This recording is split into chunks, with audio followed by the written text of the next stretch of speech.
दिन के तीसरे पहर जब सूर्य ढलने लगा था, गांव मालव की सूनी गलियों में एक लड़का खामोशी से चलता हुआ खेत की ओर जा रहा था। उसके चेहरे पर न थकान थी न मुस्कान, बस एक शांत आत्मविश्वास था। एक आग जो बुझी नहीं थी लेकिन किसी को दिखती भी नहीं थी। उसका नाम था आरव। आरव एक साधारण किसान परिवार से था, पर उसका मन साधारण नहीं था। उसे किताबों से प्रेम था, सपनों से लगाव था।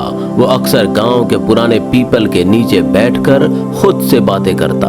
कभी न कभी तो कोई बदलाव होगा, क्या पता मैं ही वो बदलाव बन जाऊं। लेकिन उसके आसपास का माहौल उसके विश्वास के ठीक उलट था। गांव के लोग उसे ख्याली पुलाव पकाने वाला कहते, कुछ तंज कसते। अरे ये लड़का सपना देखता है शहरों जैसा, पर रहना तो इसे यही है ना। आरव ने पहले मोबाइल रिपेयरिंग की दुकान खोली। 2 महीने चली, फिर बंद, घाटा हुआ। फिर उसने खेतों में कुछ नया करने की कोशिश की, पर बारिश धोखा दे गई। लोग हंसे, मगर आरव चुप रहा। धीरे धीरे उसने बच्चों को पढ़ाना शुरू किया। 3 बच्चे आए, मिट्टी की फर्श पर बैठकर वहीं पढ़ने लगे। गांव वालों ने फिर मजाक उड़ाया, अब मास्टर बनेगा ये। लेकिन आरव मुस्कुराता रहा। उसने जवाब नहीं दिया। उसे जवाब वक्त के जरिए देना था। रात उसकी किताबों और विचारों के साथ बीतती, दिन खेत और बच्चों में। कई बार वो खुद से पूछता, क्या मैं गलत कर रहा हूं? लेकिन फिर उसकी माँ की आवाज गूंजती, बेटा पौधा जब बोते हैं तो तुरंत फल नहीं देता, सब्र रखो, देखना एक दिन यही बीज पेड़ बनेगा। वहीं एक दिन गांव में एक सरकारी अफसर का दौरा हुआ। संयोग से वे आरव की क्लास तक पहुंच गए। वहां फर्श पर बैठे 3 बच्चे टूटे पंखे के नीचे एक पुरानी ब्लैक बोर्ड पर पढ़ाई कर रहे थे। अफसर ठिठक गए। उन्होंने पूछा, इतनी कठिनाइयों में तुम बच्चों को पढ़ाते हो, क्यों? आरव ने सिर्फ इतना कहा, क्योंकि मुझे यकीन है कि इन बच्चों का कल बेहतर होगा अगर मैं अपना आज इन्हें दे दूं। इस जवाब ने अफसर को छू लिया। उन्होंने आरव को एक विशेष प्रशिक्षण कार्यक्रम के लिए शहर बुलाया। वहां आरव ने पहली बार प्रोजेक्टर देखा, डिजिटल लर्निंग जाना, स्मार्ट शिक्षा के उपकरण समझे। और जब वो गांव लौटा तो अब वो वही आरव नहीं था। अब उसके पास साधन तो नहीं, पर दृष्टि थी। गांव के बीचों बीच उसने एक पुराना कमरा किराए पर लिया और वहां स्मार्ट क्लास शुरू की। एक सेकंड हैंड लैपटॉप, प्रोजेक्टर और वहीं 3 बच्चे। गांव वालों ने फिर कहा, पगला गया है ये, गांव के बच्चे अंग्रेजी में पढ़ेंगे, कंप्यूटर सीखेंगे। हंसी आती है।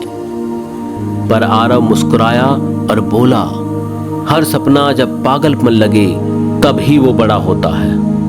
पहले कुछ महीने बहुत कठिन थे। बिजली चली जाती, बारिश छत से रिसती। बच्चों के अभिभावक कहते, पुराने तरीके ही ठीक हैं। लेकिन आरव डटा रहा।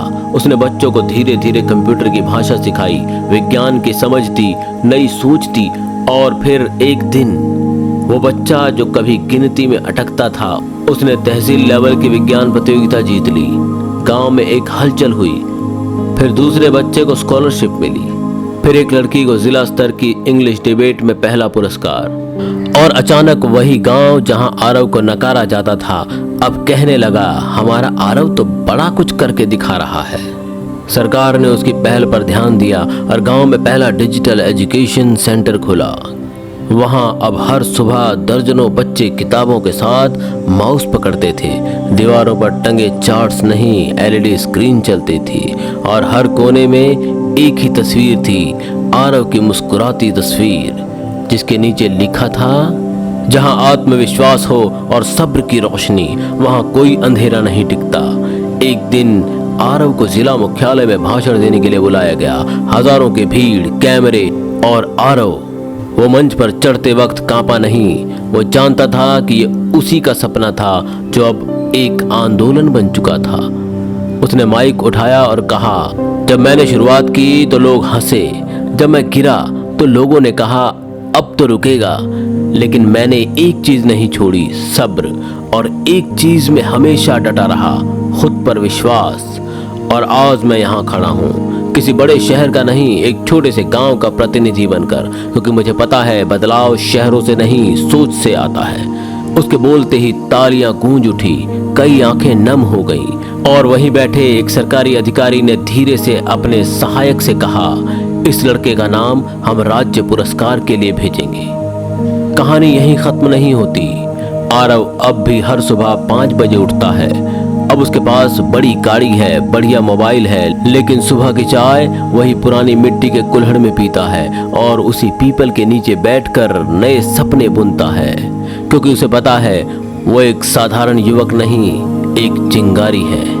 दोस्तों, यदि ये कहानी आपको अच्छी लगी हो तो कृपया इसे लाइक करें और अधिक से अधिक शेयर करें और इस चैनल को सब्सक्राइब करना ना भूलें। जीवन व जगत से जुड़े हुए आपके मन में उठने वाले प्रश्नों के यदि उत्तर आप जानना चाहते हैं तो कृपया हमें कमेंट के माध्यम से सूचित करें। आपके सभी प्रश्नों के उत्तर अवश्य दिए जाएंगे। धन्यवाद।